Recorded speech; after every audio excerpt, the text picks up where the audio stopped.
Hello, everyone.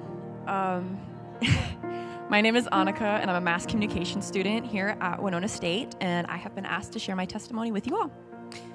My parents were not Christians when I was born. My mom had angrily left the church as a young woman and lived a very troubling life until her mid-20s when she had me. When I was around 3 years old, my mom ended up getting into trouble, causing her to completely turn her life around and give her life to Christ. My mom has a crazy testimony, so if you ever get the chance to speak to her, you totally should. We began going to a church here in town called The Edge. My mom worked on Sunday mornings, and they had a Sunday evening service that we could attend. We continued to go there for a few years until my mom did something that she said she'd never do. She returned to the church that she grew up in, a traditional Lutheran church in my hometown. Not only that, but just a few short years after she gave her life to Christ, she became the worship director of our church, and shortly after, the youth director. This meant that I ended up spending a large part of my teen years in church. I served on the worship team, and my mom brought back the youth group when I was in high school, and I could easily spend 12 hours on a Sunday at church. I would even bring my friends to hang out in the youth room in the church in the summer when we were bored. Growing up heavily involved in church created a foundation of faith that became very important as I went through some very tough things in my teen years.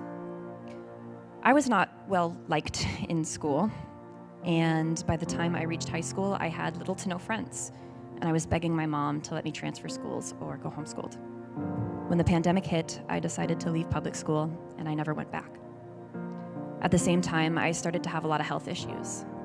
I was in constant pain and began to pass out randomly. I was diagnosed with something called hypermobile Ehlers-Danlos syndrome, an incurable and untreatable chronic illness, as well as many of its related conditions. At the ripe age of 16, I had to face the fact that I would be in pain for the rest of my life and slowly become a physical burden to my friends and family. In fact, I'm in a lot of pain now, but you can't really tell by looking at me. Between having no friends and a lot of health issues, I didn't think too highly of myself, and I ended up getting into a really bad relationship. I'd been friends with this guy for several years. We dated for 4 months, but I left because he had some behaviors I was really worried would lead to bad things. We got back together after 6 months, and over the next few years we were together. Everything that I had been worried about with him came true. I was emotionally abused by him and his mother and sexually assaulted for 6 months. And the hardest part is the fact that he said that he was a good Christian guy, and despite it all, I still believed him. It took me 2 years to get out of that relationship. I cried every single day for a year and a half. I lost 15 pounds. I can remember being pinned down on my couch, tears streaming down my face, praying, "God, please get me out of this, because clearly I can't do it on my own." I thought it was a sick joke that God named me Annika Joy. I didn't feel very joyful. While going through all of this, my best friend told me, "Annika, with everything that you've been through, God has something really big planned for you." After my relationship ended, I felt lost. My whole plan for my life had changed. I decided that I would finish out my gap year and begin applying to schools. I never thought that I would go to college, let alone Winona State, which is 30 minutes away from my hometown, but alas, God seemed to lead my steps here. When I was looking for a college ministry, my best friend told me to check out H2O. In my first few weeks here, I was called bubbly many times. In fact, during a listening prayer at a VG, the word bubbly was prayed over me. Someone told me, "There's always a smile on your face, and I want you to know how appreciated that is." This hit me really hard because it showed me that my previous pain did not define me. People here didn't know me for the struggles I had gone through or the things that I thought defined me. They saw me as happy, joyful, and bubbly, the way that God had designed me to be. And that is the day that I realized maybe I was named Annika Joy for a reason.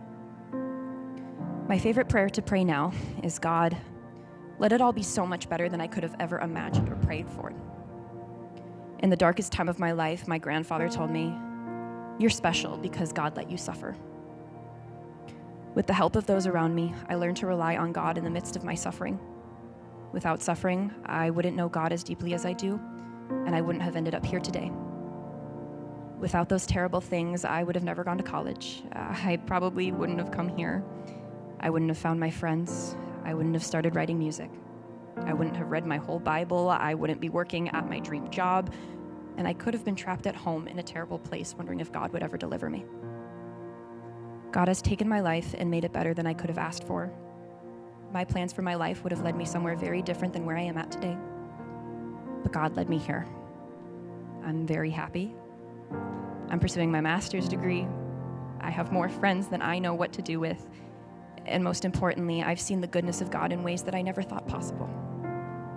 I wish I had more time to share all of the ways that I've seen God move, as this is only a portion of what I've been through. But I hope that what I've shared today can show you that you aren't too far gone, and God can deliver you from any situation. Thank you.